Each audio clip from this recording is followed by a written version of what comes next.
to avoid an environment that feels like it's just wrought with punishment, negativity, being unhappy, displeasing behaviors of the other people.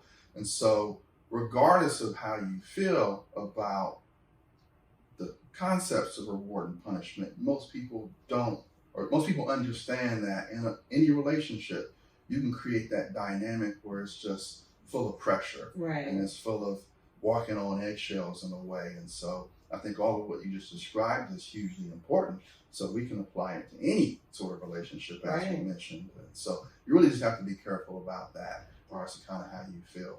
And I'll just add this.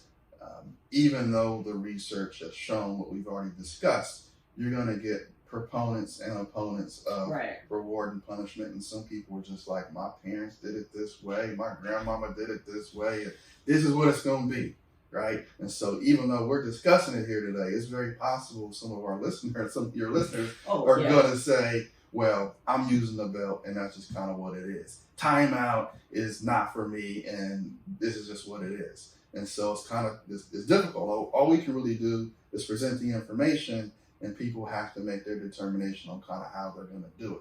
But let me just say this. I think it's very important for us all to remove ourselves from a singular version of how to address a problem.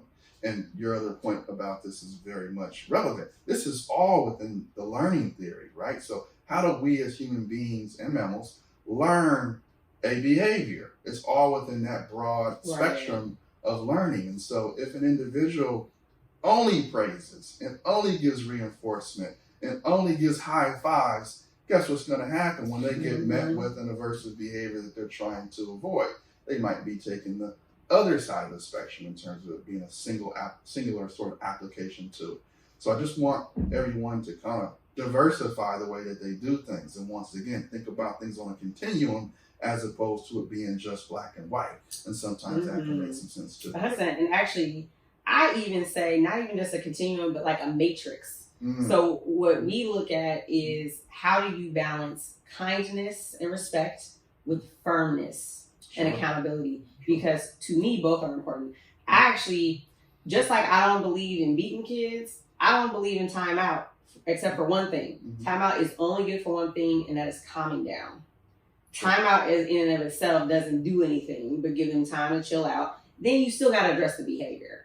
And so for me, what I look at again is, and we use an approach called positive discipline in our work that again advocates for the balance of mutual respect. So respect for the child, respect for the adult, or if you're not looking at, adult and adult, whoever, two parties respecting each other and being very firm about what is okay and what is not okay.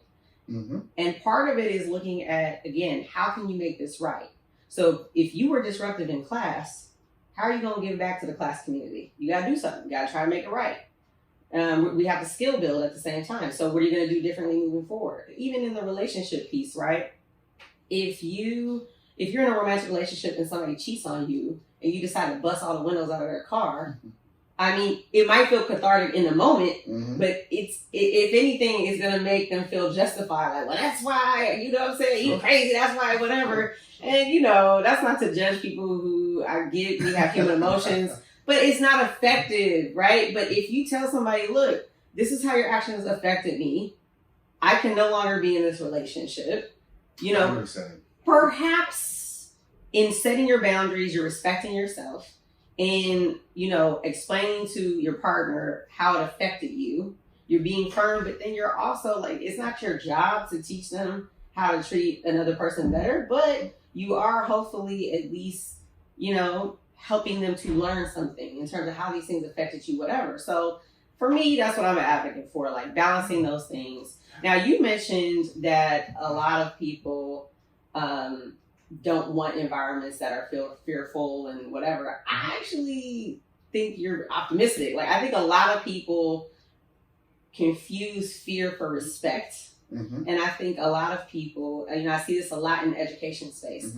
It's like they want young people to be little compliant robots, and and they kind of feel like, and again, I see similar things in a relationship sometimes where people want their partner to feel paranoid about checking their phone and this, that, and I see where you're coming from, and the reality is that there are certainly individuals who are comfortable in those environments, and that's what they know, right? And so if they grew up in an environment where control and aggression and so forth were the way the understood rules within that microcosm of a society, certainly they can apply that even when they, coming from that background, have risen up against the odds against them and are now in a social work position of some sort.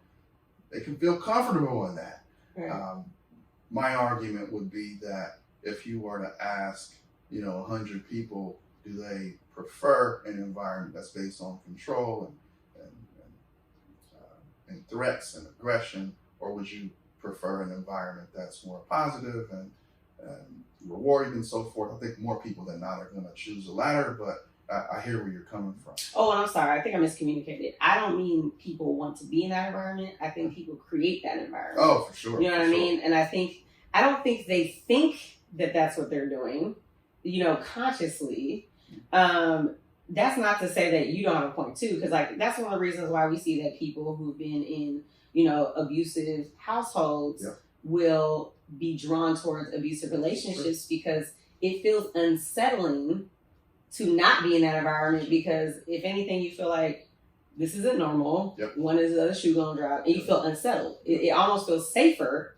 This is counterintuitively to be in an environment that feels familiar. That's exactly what it is, and so you'll see that cycle sort of continue on in people who are in abusive relationships, and that comforting. I think comfort is the right word, and it's a misnomer at the same time. Excuse me. It's a familiar environment. That's the better word for it. It's familiar. You know how to react and how to exist in that environment, and the alternative feels alien and unsure how to exist in that environment. You may even make a mistake.